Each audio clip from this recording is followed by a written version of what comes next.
I am blessed enough to be on this hill. My gravestone is just right over the hill right here. It says Tracy there.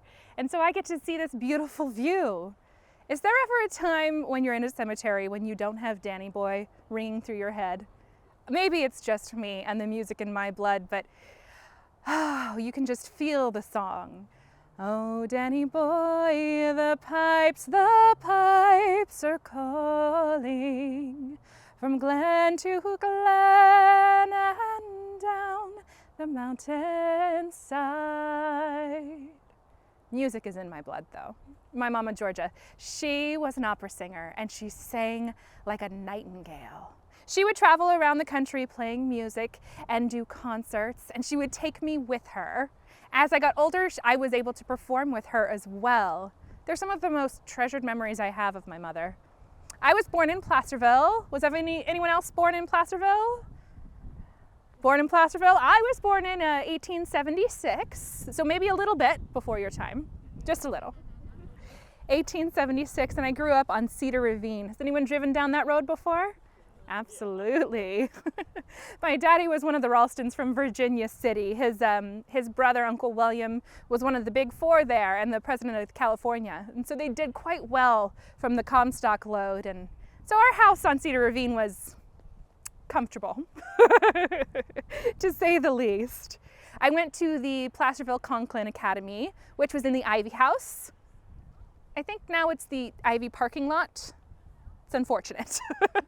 It was a beautiful building, but I've seen so many things happen in Placerville. I was here when the first train came to Placerville. I was here when the 4-horse stagecoach went to Coloma, and when Robert Chalmers was chained in the basement of the Virginia building. So I have seen Placerville blossom.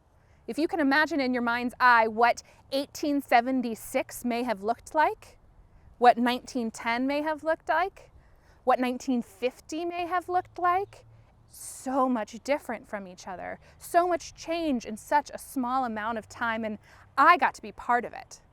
After I went to the Conklin Academy, I went to the San Jose State Normal School, which is now the San Jose State University, and I got my teaching degree.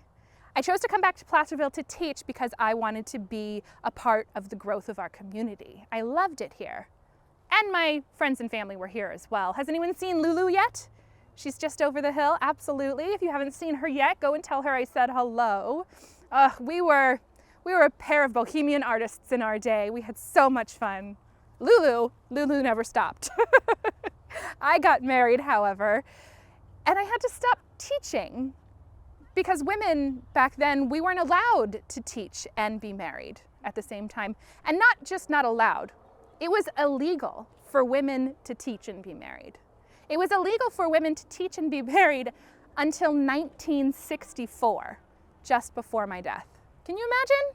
That's preposterous. But I did marry a very fine man, Perry Tracy. He ran a shoe repair shop with his brother. Has anyone been to the Tracy building on Main Street? You might know it as the Heyday Cafe. So he ran his shoe repair shop here, and we owned several rental properties. And children weren't written into the script of our lives. So we had to keep busy. And we did. Perry was elected to the Placerville City Council at one point and was integral in getting private holders to help start the public water system that we have today. He was also a member of the Native Sons of the Golden West, and I was one of 2 women in California to be an honorary member of that group because I helped start it. I was also a member of the Native Daughters of the Golden West and was in the Mason Sisters Society of the Fallen Leaf chapter. I was a charter member of the Shakespeare Club. Has anyone been to the Shakespeare Club before? Oh, beautiful building.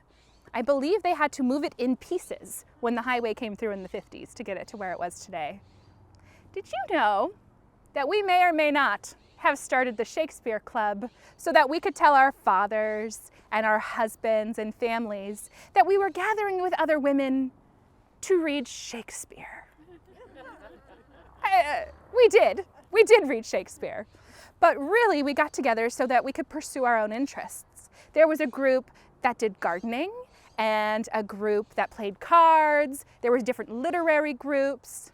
There was even a group that started Placerville's first public waste collection.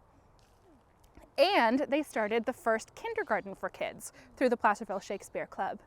I was delighted today to talk to 3 women who are members today of the same club, and they told me that it is still going strong and having all of those groups underneath it, which is wonderful.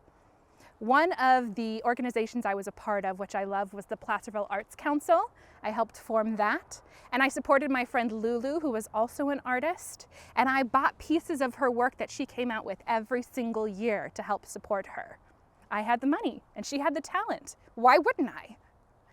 I also supported the El Dorado Historical Society. Has anyone been to their museums? There's 2 of them. One is by the fairgrounds, I believe, and then one down on Main Street. I love the Historical Society. History is what makes us who we are. We can't be who we are without our past. And if we don't learn from the past, how on earth are we supposed to grow and move forward? I found history fascinating since I was little. I even ferreted out the place where the 3 men who were hanged from the hangman's tree were buried. Can you imagine my shock when I realized that we were still reeling from this event today? How is it that we are not learning from our past and moving forward to not make the same mistakes? So the El Dorado Historical Society was important to me.